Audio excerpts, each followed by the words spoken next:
तो फ्लोरीन था उसमें, इसके लिए ऑक्सीजन को इलेक्ट्रॉन लॉस करना पड़ता है, loss of electron called oxidation. तो ऑक्सीजन को इलेक्ट्रॉन लॉस कराने में करीब करीब 2200 kilo joule amount of energy चाहिए था। तो 2200 kilo joule amount of energy में ऑक्सीजन भी इलेक्ट्रॉन लॉस कर जाता है। हालांकि ऑक्सीजन का काम इलेक्ट्रॉन गेन करना था, लेकिन फ्लोरीन के सामने गेन कैसे करेगा? फ्लोरीन के सामने इलेक्ट्रॉन को लॉस करना था। देन आफ्टर उन्होंने ऑब्जर्व किया कि क्रिप्टन का या जेनन का आयोनाइजेशन एनर्जी तो उसी के करीब में है, मतलब 21-2200 किलो जूल ही है। तो 2200 जूल एनर्जी देकर जब ऑक्सीजन का इलेक्ट्रॉन निकाला जा सकता है, तो फिर जेनन का इलेक्ट्रॉन निकाला क्यों नहीं जा सकता है? बस इतना सा बात था। बर्थलोट साहब का दिमाग खनका, ऑक्सीजन से तुरंत आ गए वो कहाँ पे? जेनन पे, है ना। ऊपर वाले का एनर्जी और ज्यादा है, नीचे जाएंगे तो एनर्जी घटेगा, तो जितना ऑक्सीजन की एनर्जी है उसी के करीब में जेनन की। जो कि ऑक्सीजन को इलेक्ट्रॉन लॉस करना नहीं था, लेकिन करा दिया जाता है एनर्जी दे करके।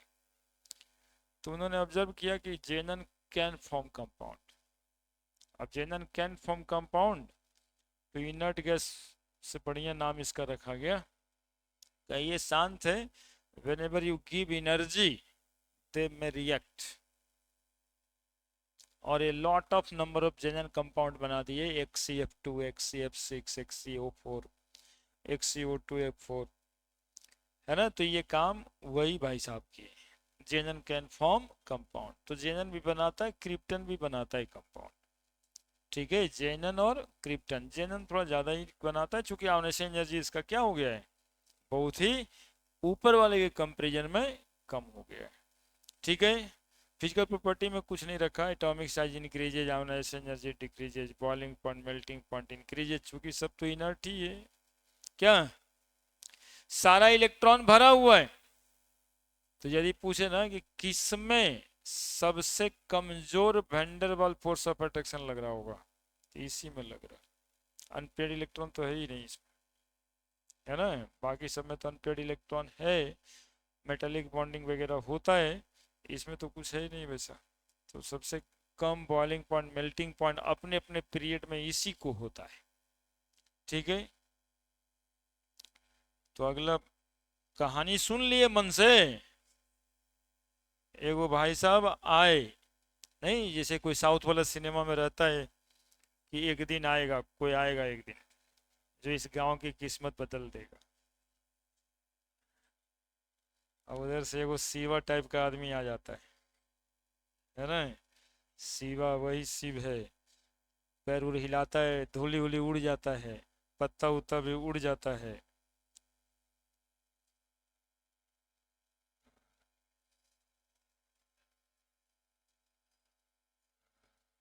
अभी एक तो कौन सा नए का सिनेमा आया था, हाँ ये बाप रे बाप, इतना खराब सिनेमा, बड़ी गली आए थे सिनेमा देखने का। मतलब कि नहीं पार लगा। हाँ, हाँ तुम ही लोगों के लिए। हमको तो ना पार लगा, है ना। हाँ एनिमल ठीक लगा था उसमें। ये तो गजब खराब सिनेमा था। तो कंपाउंड्स ऑफ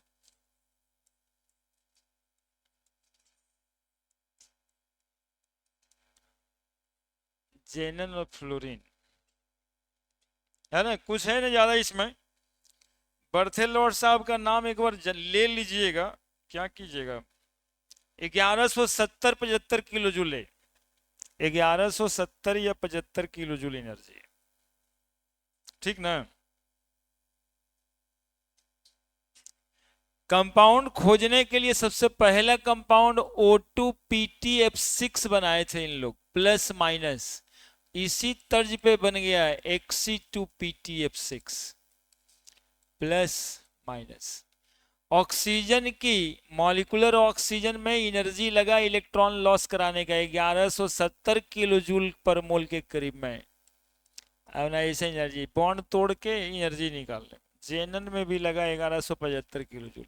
ये तुम्हारे दिमाग को थोड़ा राहत देगा कि आखिर नोबल गैस या इनर्ट गैस क्यों कंपाउंड बनाया, क्यों लोग सोचा, जब पहले से कह रहा था कि ये कंपाउंड नहीं बनाएगा इनर्ट है, तो लोग क्यों सोचा।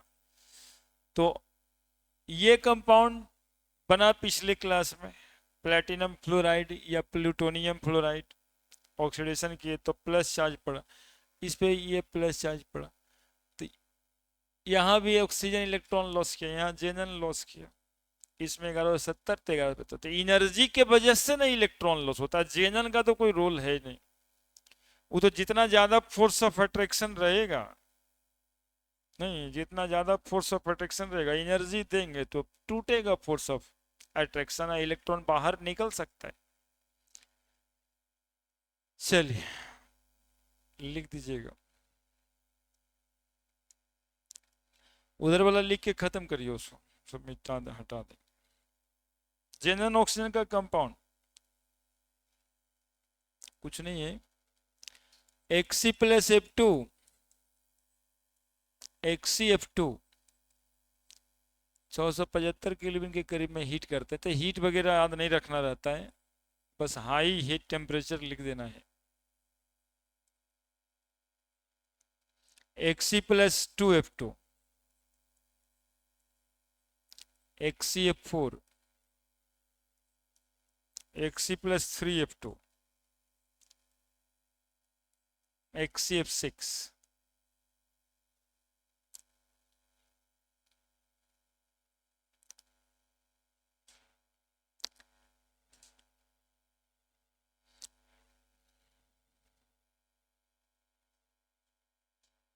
हाँ वही तो बताना है, बताना भी वही, उसी पे जा रहे हैं, इसमें वही एबे करेगा और कुछ आना थोड़े। XCF2 XCF4 hybridisation shape bond, lone pair भी आ सकता है।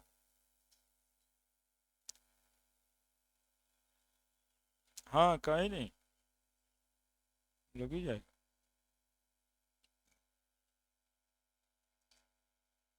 हाँ इसमें तो इसीलिए तो कुछ लगता नहीं है ये सब बताने में हमको, क्या लगेगा।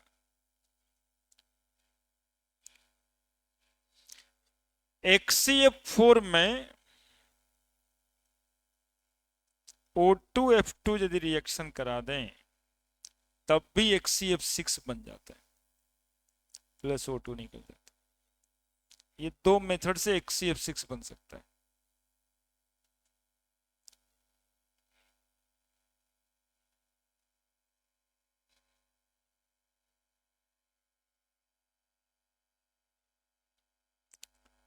ठीक है, पॉइंट्स लिखो, इसके आगे पॉइंट्स। आणि XCF6 also prepared by, points लिखो। XCF2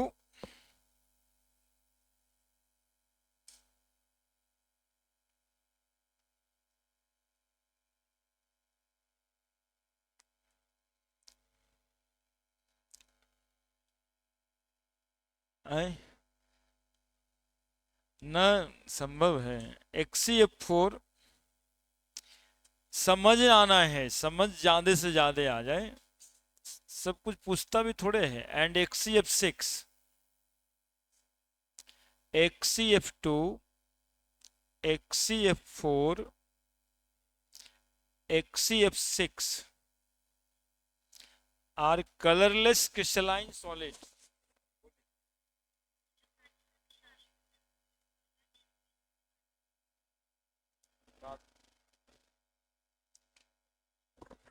Are colorless crystalline solid. Comma दीजिए, powerful fluorinating agent, powerful fluorinating agent, यानी फ्लोरीन जोड़ेगा किसी में,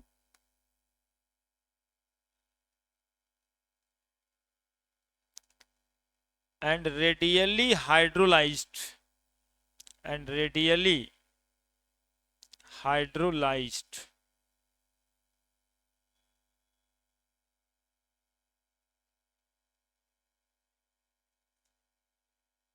रेडियली हाइड्रोलाइज्ड। अब चार को रिएक्शन लिखना है। Hydrolysis of xenon fluorine compound, ये जो रिएक्शन लिख रहे हैं ना उसको दिमाग में रखना होगा, मतलब याद करना है। तीन चार ठो है, XCF2 प्लस H2O, और बताना है XCF4 प्लस H2O 12H2O, और बताना है XCF6 प्लस 3H2O, यानी कम पानी ज्यादा पानी, XCF6 plus H2O, XCF6 plus 2H2O, और क्या है, बस इतना ही तो है ना। देखो इसको यदि हम पानी के साथ ले आते हैं बच्चा तो क्या जाएगा, थोड़ा सा समझ लेना है। जेनन टूट के अलग होना चाहिए। HF रहता था, याद करो, ऑक्सीजन डालते थे मतलब कि, तो HF बना देता था, ऑक्सीजन अलग हो जाता था। तो ये बनना है जेनन प्लस HF प्लस, बैलेंस हो जाना है, ठीक है। हाइड्रोलिसिस ऑफ XCF2 है ना, क्या बताया गया, रेडियली हाइड्रोलाइज्ड, यानी जल्दी से हाइड्रोलाइज्ड हो जाता है। देन आफ्टर इसको बैलेंस करना है, 2XCF2 2H2O लगेगा, 4XC, दो दूनी 4HF में शायद बैलेंस हो जाएगा और O2 निकल जाएगा। हुआ क्या, जरा सा रिडॉक्स लगा दीजिए इसमें, -1 जेनन पे +2, जेनन पे 0, फ्लोरीन पे -1, H पे +1, ऑक्सीजन पे 0। फ्लोरीन -1 से -1, जेनन 0 से +2 से 0, जेनन का हुआ है रिडक्शन। और ऑक्सीजन यहाँ भी -2 था, ऑक्सीजन -2 से हो गया है 0, यानी ऑक्सीडेशन हुआ। यानी एग्जाम्पल ऑफ जेनन फ्लोरीन का रिडॉक्स रिएक्शन है। इसमें से एक वो नॉन रिडॉक्स भी है, वो भी बहुत आता है, बताएंगे कहाँ पे, क्या हो गया, दो ही लिखो ना, खाली इसको दो कर देना है और क्या।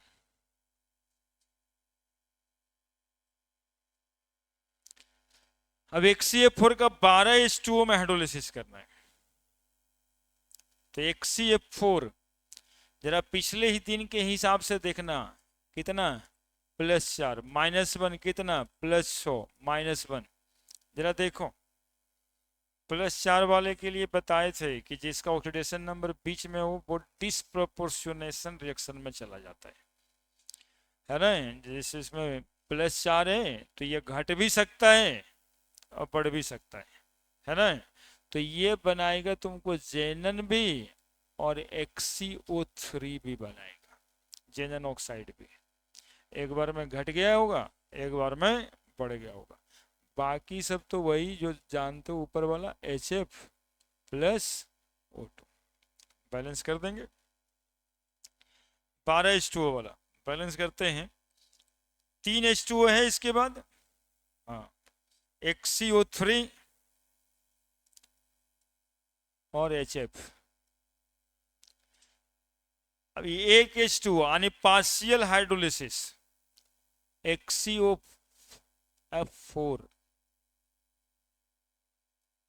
प्लस HF, और ये बनाएगा XCO2F2 plus HF।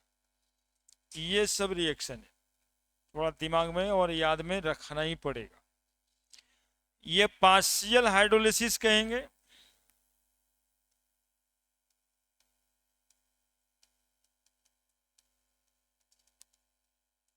Of XCF6, ये कंप्लीट हाइड्रोलिसिस कहेंगे।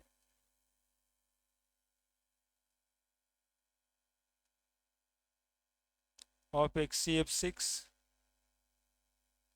और इसको भी कंप्लीट हाइड्रोलिसिस कहेंगे। बाकी सब मैंने लिखा है कंप्लीट और पार्शियल इसी का होता है ना। अब देखो आपका सवाल भी ऐसे ही होता है, मतलब 2 मॉलिक्यूल 3 मॉलिक्यूल वाटर, तो काफी खतरनाक मेमोरी बेस वाला क्वेश्चन हो जाएगा ये। रिडक्शन रिएक्शन ऑक्सीडेशन रिएक्शन में आ जाओ यहाँ पे।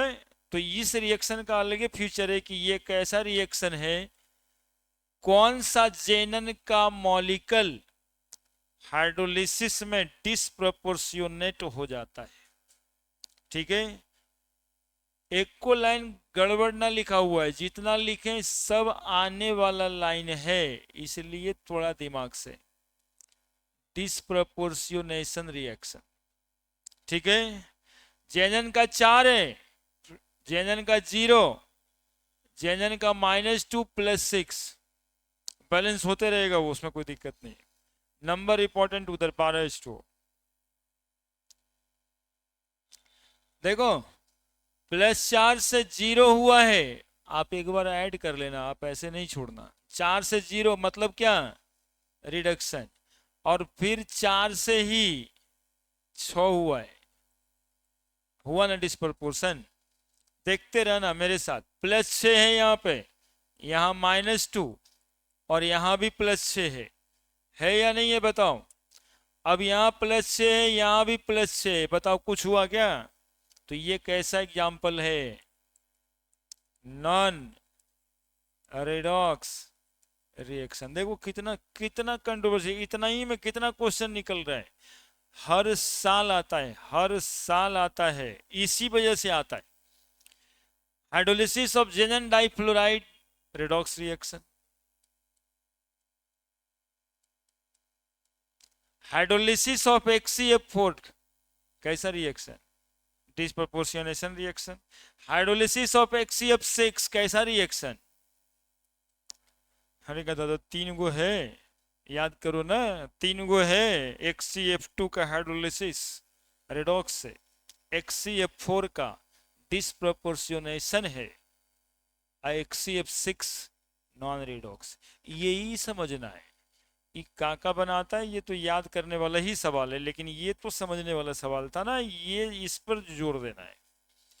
अब देखो नीचे वाला क्या, कंपार्शियल हाइड्रोलिसिस क्या होता है ये, -1 -4 -2, जेनन का आएगा +6, यहाँ भी जेनन का है +6। यहाँ देखो -1 -2 -2 -4 +6, यहाँ भी आएगा +6। यानी कंप्लीट हो या पार्शियल हाइड्रोलिसिस हो, ये सब कैसा एग्जाम्पल है, नॉन रेडॉक्स रिएक्शन। समझे, इसको इस हालात में यदि देखते ना तो इसका क्वेश्चन न छूटता, हर बार छूटता होगा यही हालात में नहीं देखने से, यही पूछ भी करता है, और कुछ नहीं पूछता, यही पूछता है। और उसके अलावा इसमें लोन पेयर, सेप, हाइब्रिडाइजेशन,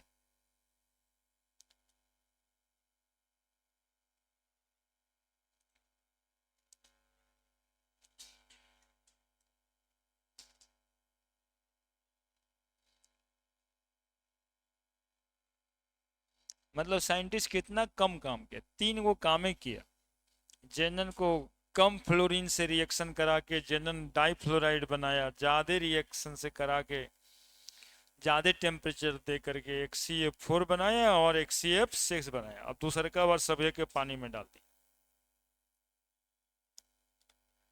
तो 3 मॉलिक्यूल था, तीनों का कैरेक्टर अलग अलग, और फिर देखा कि जेनन ऑक्सीजन के साथ भी कंपाउंड बना लिया। अब इस तीनों बात को लिखना है अच्छे से,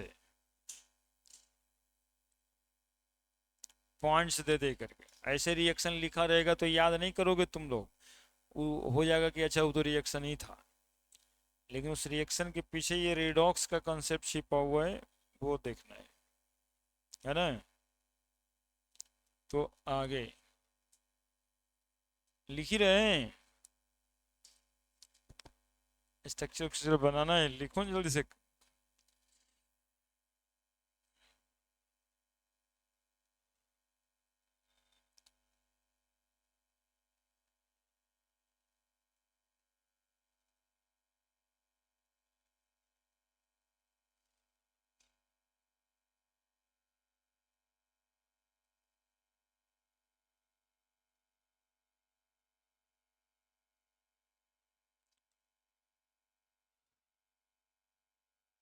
तुम लोग का बायोलॉजी क्लास चल ही रहा है 12 बजे तक?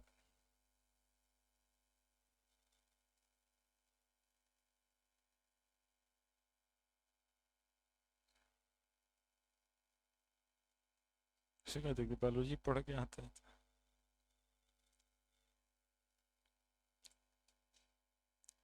टाइमिंग को हिलने नहीं दिया। 11 बजे बुला लेते, 2-3 घंटा कल पढ़ा देते तो वो पार्ट 2 जो था ना कोहलार से लॉ वगैरह सब खत्म हो जाता। लेकिन उतना ही देर में कोशिश करें। देता नहीं।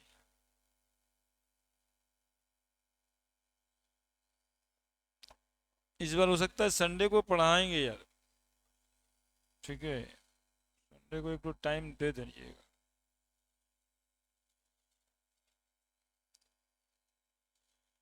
वो सब नहीं हो पाएगा तो कोई ना कोई कुछ ना कुछ कह देता है, उस सब बातें करना बेकार है। टेस्ट कहाँ है? कहाँ, किस चीज़ का?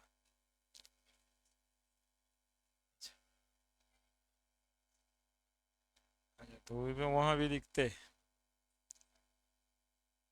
बड़े जी, वो देखेंगे। सोचना ही बेकार होता है।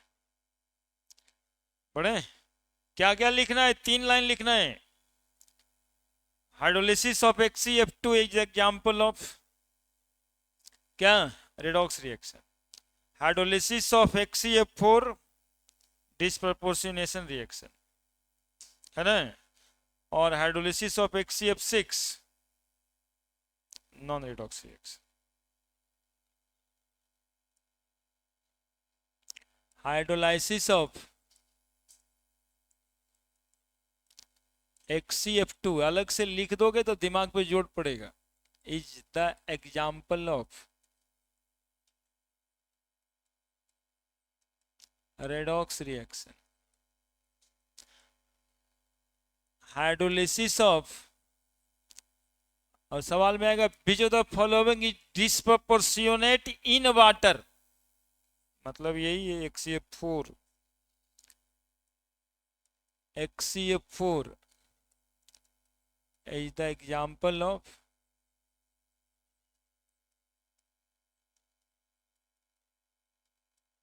disproportionation reaction.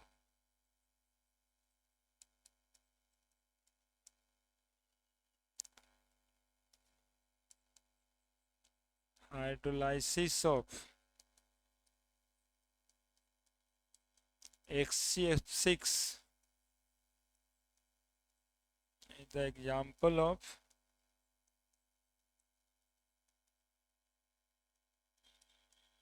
non-redox reaction.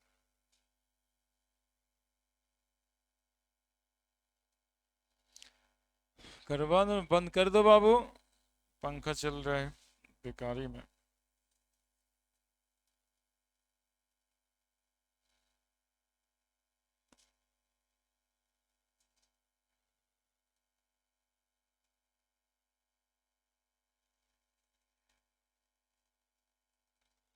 हम्म।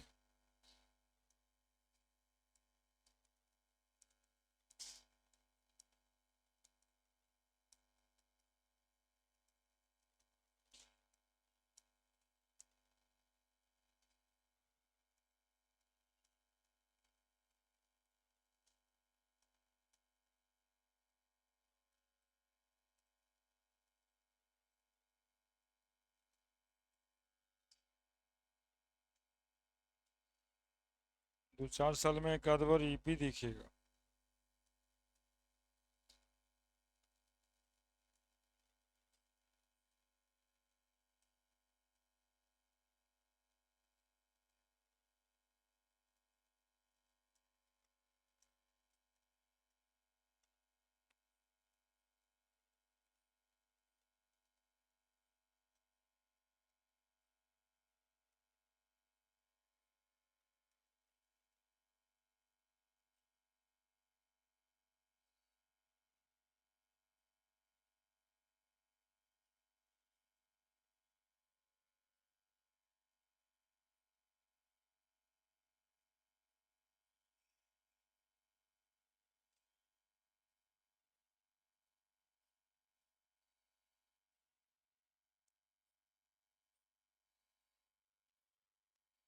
ये तीन रिएक्शन XCF2 का, XCF4 का, XCF6 के, जान तो किसके साथ?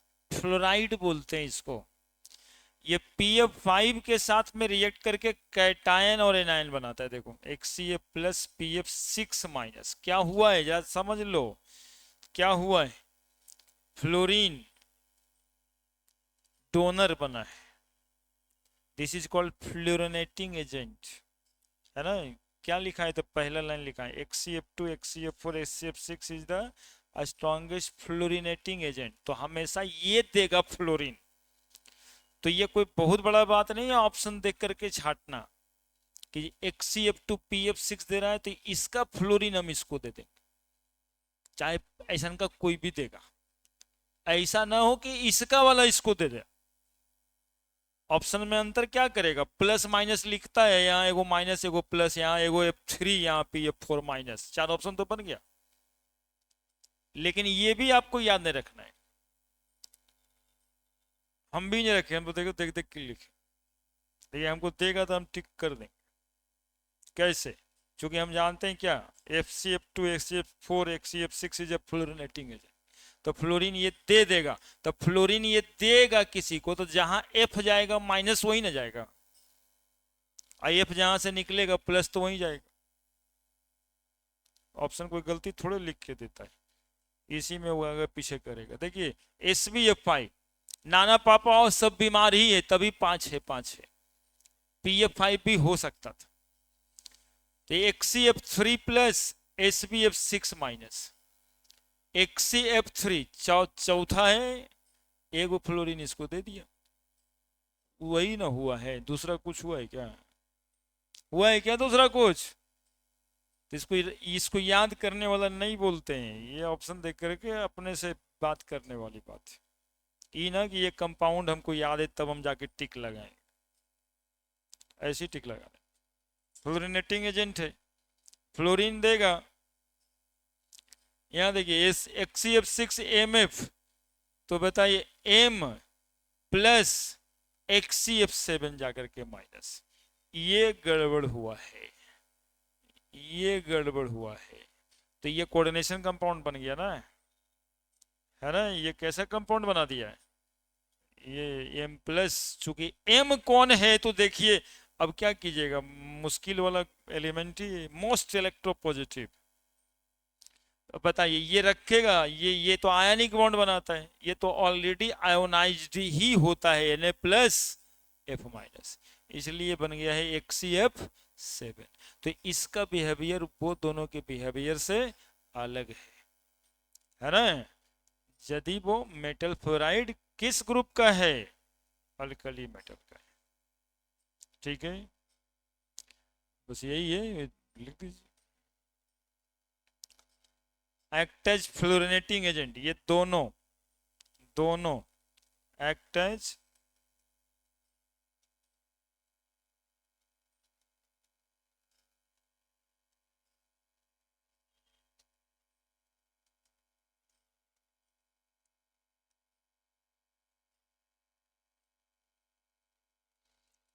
जबकि ये form complex complexes, which form metal complexes, the XCF6।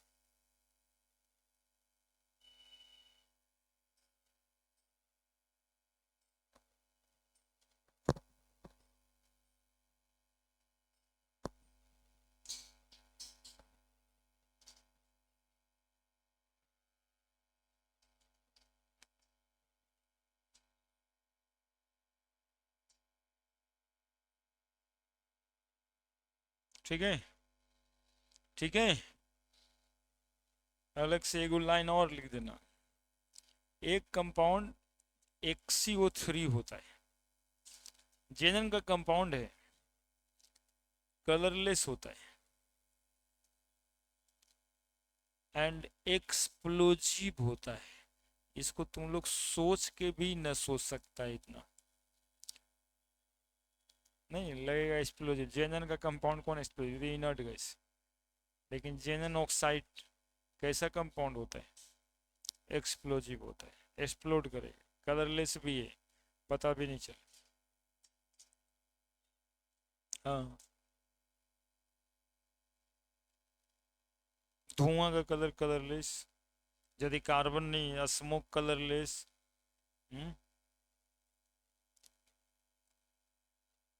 Water, water का तो ब्लू कलर होता है ना, कलरलेस सही है। पानी यदि पूछा जाए कौन कलर का होता है, तो ब्लू कलर नहीं बोलेंगे। हाँ, तो पूरा वाटर जब एक साथ जुड़ेगा तो ब्लू ही हो जाता है, कलरलेस वाइट, है ना। जो कोई कलर को रिफ्लेक्ट ही नहीं करे, सबको क्या कर लेता है, अब्जॉर्ब कर लेता है। इसीलिए तो प्रिज्म से इंसिडेंस कराते हैं, तो फिर 7 कलर में टूटता है, यही तो 7 कलर देता है। Next structure HCF2। Xc को कितना इलेक्ट्रॉन होता है, 8।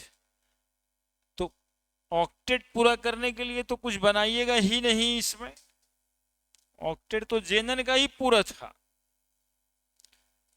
तो HCF2, फ्लोरीन तो एक एक इलेक्ट्रॉन शेयर करेगा ना भाई, 2 2 4 2 6 एक साथ।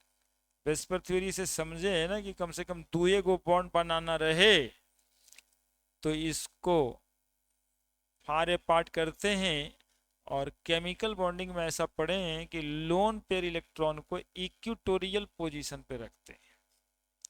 This is the equatorial position at which the lone pair are present, and that two axial position at which fluorine is bonded, है ना। तो रिश्ता तो 120 और 90 डिग्री का ही है, ऐसा ही है ना, इस पर 90 डिग्री है। तो लोन पेयर को 120 डिग्री का एंगल दिए, फ्लोरीन को 90 डिग्री का। Shape triangular bipyramidal hybridisation से होगा, लेकिन फिलहाल यहाँ लीनियर दिखाई दे रहा है ना। तो डिस्टॉर्टेड ज्योमेट्री के वजह से, यानी लोन पेयर के वजह से इसका शेप क्या है, लीनियर है ना। हालांकि हाइब्रिडाइजेशन क्या होगा, 1 lone pair, 2 lone pair, 3 lone pair, 4 5 sp3d। तो इस मॉलिक्यूल की रेगुलर ज्योमेट्री यदि पूछी जाए, यदि खाली ज्योमेट्री पूछता है तो लीनियर, रेगुलर ज्योमेट्री पूछता है तो क्या लिखेंगे, ट्राइगोनल बाई पिरामिड। चूंकि हाइब्रिडाइजेशन sp3d है। अब पूछा क्या था, शेप, तो अब देखना होगा, चूंकि हम लीनियर भी बता रहे हैं और वो तो हाइब्रिडाइजेशन का शेप। रेगुलर ज्योमेट्री आप पढ़े थे, regular irregular, due to presence of lone pair the geometry is irregular due to irregular repulsion of lone pair. HCF4 भागा देने वाला भी भागा दे करके निकल जाता होगा बच्चा। 8 और 7 दूनी 14, 8 22, 8 भागा 22 निकल जाएगा। HCF4 xenon, fluorine fluorine fluorine 90 degree पे जाएगा, और क्या कीजिएगा। Square pyramidal geometry, square planar, square planar hybridisation sp3d2 होना चाहिए था। इसका रेगुलर ज्योमेट्री, ये कंफ्यूजन करता है, इसलिए हम रेगुलर ज्योमेट्री का नाम लिख रहे हैं। एक वो सवाल होगा शेप ऑफ मॉलिक्यूल, एक होगा regular geometry. Regular geometry decided by hybridisation, लेकिन due to presence of their lone pair their shape में भी डिफरेंट। क्या है रेगुलर ज्योमेट्री इस sp3d2 हाइब्रिडाइजेशन का, ऑक्टाहेड्रल, नहीं इसकी रेगुलर ज्योमेट्री ऑक्टाहेड्रल। लेकिन यदि HCF4 का शेप पूछेगा तो आप लिखेंगे क्या, स्क्वायर प्लेनर, स्क्वायर प्लेनर। और HCO OF4, XCOF4 बना दो फट से। जेनन ऑक्सीटेट्राफ्लोराइड ऐसे बना हुआ है, बस यही करना है और क्या। फ्लोरीन फ्लोरीन फ्लोरीन फ्लोरीन, ये को जो लोन पेयर था उसको कोऑर्डिनेट बॉन्ड बना दो। ये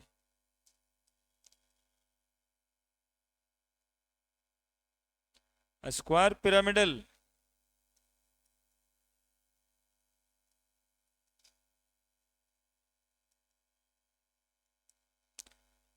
और हाइब्रिडाइजेशन तो वही है।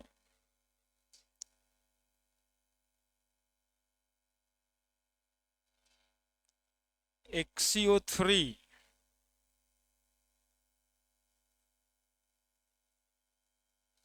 XC को लोन पेयर तो है ही है, 1 2 3, एक लोन पेयर, केवल पिरामिडल NH3 के जैसा हो गया।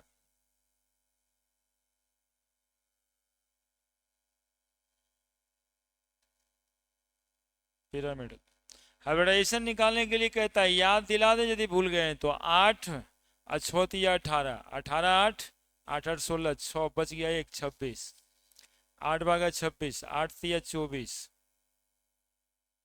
2 2 भागा 2, 3 1, हाइब्रिडाइजेशन sp3 में ही ना पिरामिडल शेप होता है। Tetrahedral regular geometry, lone pair है इसलिए पिरामिडल।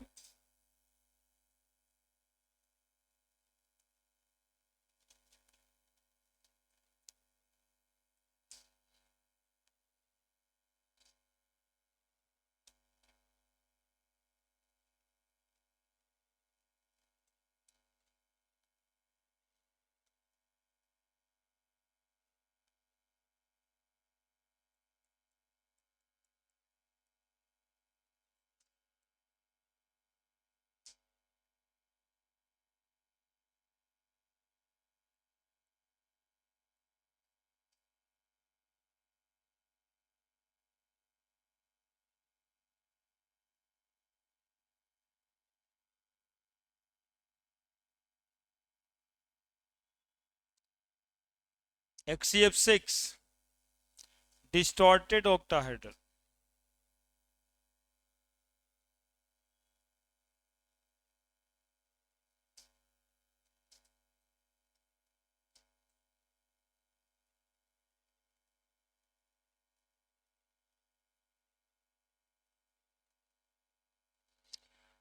हो गया बात खत्म।